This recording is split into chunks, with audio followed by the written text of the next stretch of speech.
எல்லாருக்கும் தமிழ் புத்தாண்டு நல்வாழ்த்துக்கள்.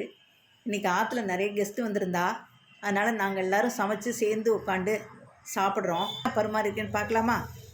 சக்கரை பொங்கல், தக்காளி தயிர் பச்சடி, மாங்காய் ஸ்வீட் பச்சடி.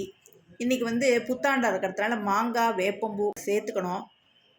அப்புறம் வாழைக்காய் ஃப்ரை, காலிஃப்ளவர் ஃப்ரை. என் பொண்ணுக்கு வாழைக்காய் பிடிக்காது, அதனால் அவளுக்காக வேண்டி வாழைக்காய் பிடிக்காததுனால காலிஃப்ளவர் ஃப்ரை பண்ணியிருக்கேன். சாதம். ஆனால் அந்த இலையில் சாப்பிட்ற சுகமே தனி சுகம், ரொம்ப நல்லா இருக்கும் டேஸ்ட்டு. பருப்பு, ஆற்றுலையே வெண்ணெய் எடுத்து நெய் காய்ச்சுறேன். அந்த நெய் தான் நான் இப்போ விட்டுக்கிறேன். கடையில் நெய் வாங்குறத விட ஆற்றுலையே நம்ம வெண்ணெய் எடுத்து நெய் காய்ச்சறது ரொம்ப டேஸ்ட்டாக இருக்கும். நீங்கள் கூட ட்ரை பண்ணுங்கோ. அப்பளம்,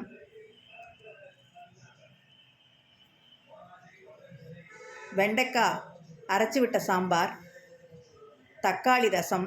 இந்த தக்காளி ரசத்தில் தான் வேப்பம்பூ நெய்யில் நல்லா வறுத்துட்டு போட்டிருக்கேன்.